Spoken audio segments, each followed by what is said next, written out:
దేవుడి నామానికి వందనాలు. మరి అమ్మగారికి అయ్యగారికి నా వందనాలు. మరి సంఘబిడ్డలందరూ కూడా నా వందనాలు. మరి చెప్పే సాక్ష్యం ఏంటంటే ఇది దేవుడు ఇప్పుడే ఇంతకుముందే మాట్లాడుతున్నాడు. మరి ప్రతి సంవత్సరం మీరు క్యాలెండర్కి స్పాన్సర్ చేస్తున్నారు. మీరు ఏ రోజు కూడా స్పాన్సర్ ఆ రోజు రిలీజ్ రోజున మీరు వెళ్ళట్లేదు. అయినా కానీ దేవుడు మా పట్ల కార్యాలు మరి ఎన్నో చేశాడు. నా బిడ్డ పట్ల మా పట్ల ఫస్ట్ మన మందిరం స్టార్ట్ అప్పుడే నేను చెప్పాను, నాన్న నేనున్నా లేకపోయినా ప్రతి సంవత్సరం నువ్వే క్యాలెండర్లకి డబ్బులు స్పాన్సర్ చేయాలి, నువ్వే ఇవ్వాలి అని చెప్పాను. ఆ మాటకి నా బిడ్డ లోబడ్డాడు. అందుని బట్టి దేవుడికి వందనాలు. మరి మీ అందరికి కూడా వందనాలు. మరి చెప్పే సాక్ష్యం ఏంటంటే మరి ఫస్ట్ సారి ఇచ్చినప్పుడు 4,000 5,000 ఇచ్చినట్టున్నారు, గుర్తులేదు నాకైతే.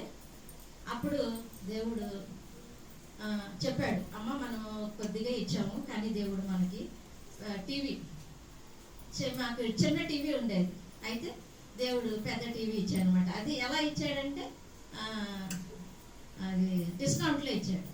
మేము టీవీ కూడా మార్చలేదు కానీ అనుకున్నాం మేము టీవీ తీసుకోవాలని అనుకున్నప్పుడు దేవుడు అప్పుడే అన్నాడు, గోపి అమ్మ మనకి దేవుడు చూసావా, మనం ఇచ్చింది కొద్దిగా మళ్ళీ మనకి తిరిగి మన డబ్బులు మనకి ఇచ్చేసాడు దేవుడు అన్నాడు. అందుని బట్టి దేవుడికి వందనాలు. మరి ఇంకొకసారి దేవుడు మళ్ళీ ఏం చేశాడంటే గోపికి పిల్లల్ని ఇద్దరికి ఇచ్చాడు. అందరిని బట్టి వందనాలు. మరి ఒకసారి అయితే మరి ఎందుకో దేవుడు చెబుతున్నాడు, నువ్వు మా చెప్పాలి ఇట్లా సాక్ష్యం చెప్పాలి అని వేసేసాను అంటున్నాడు. అయితే ఇజ్రాయెల్ వెళ్ళి వచ్చాడు బాబు. అప్పుడు అంతకుముందు వెళ్ళి చేసినప్పుడు స్పాన్సర్ చేసినప్పుడు ఇజ్రాయెల్ వెళ్ళి వచ్చాడు. అప్పుడు ఇజ్రాయెల్ వెళ్ళి వచ్చాడు. మళ్ళీ ఒకసారి మళ్ళీ సంవత్సరము డ్యూటీ అది సరిగ్గా లేదన్నప్పుడు మళ్ళీ ఒక డ్యూటీ దేవుడు మళ్ళీ ఇంకో డ్యూటీలో చూపించాడు. అది కూడా మరి దేవుడు చేసిన కార్యమే. మళ్ళీ ఇప్పుడు ఈ సంవత్సరము మళ్ళీ డ్యూటీ ద్వారా మళ్ళీ అస్సాం వెళ్ళాడు. దేవుడు ఫ్లైట్లో వాళ్ళే ఆఫీస్ ఖర్చులే మొత్తం వాళ్ళే తీసుకొని వెళ్ళాడు. అందరిని బట్టి దేవాది దేవుడికి వందనాలు. మరి ప్రార్థన చేసిన మీ అందరికి కూడా వందనాలు. మరి నేను రాలేకపోతున్నాను అన్ని వాళ్ళ కారణాల వల్ల. మరి ఏ సమస్య వచ్చినా ముఖ్యంగా ఇప్పుడు చెప్పారు, సాక్ష్యం చెప్పారు, నేను ఏ సమస్య వచ్చినా కానీ మనం ఇరుగు పరుగుగా చెప్పుకునేది ఎవరికి కూడా కాదు, దైవజనులకి చెప్పుకోవాలి. మన సమస్య ఏంటంటే వాళ్ళకి చెప్పుకోవాలి, వాళ్ళు ప్రార్థన చేస్తారు.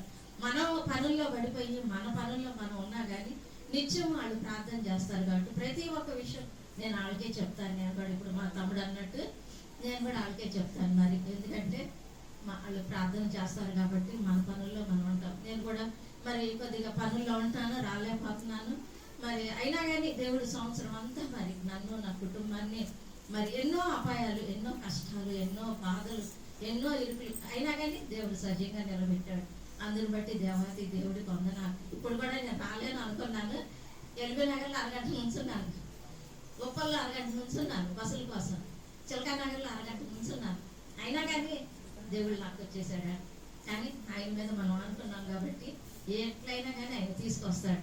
అదే మా పిల్లలు అంటారు, నువ్వు ఎంత దూరమైనా కానీ వెళ్ళిపోతావు బస్సు కానీ మనం ఆయన మీద ఆధారపడ్డాం కాబట్టి ఆయనే మనకు చేస్తాడు. మరి మా గురించి మా కుటుంబం గురించి ముఖ్యంగా నేను కోరుకునేది ఏంటంటే దేవుడు నన్ను ఎందుకు పిలుచుకున్నాడో నాకు తెలియదు. అందుని బట్టి మరి నా కుటుంబం కూడా రక్షణలో నడిపించాలని నేను ఒక్కదాన్నే కాదు రక్షణ తీసుకొని నా కుటుంబం గురించి కూడా ప్రార్థన చేయమని, మరి మా కుటుంబం గురించి మా అమ్మాయి పిల్లల గురించి కూడా అందరి గురించి కూడా మీరు ప్రార్థన చేయండి, రక్షణ నడిపించాలని ఇచ్చి మీ సాక్ష్యం దేవుడు దీవించండి. ఆమేన్.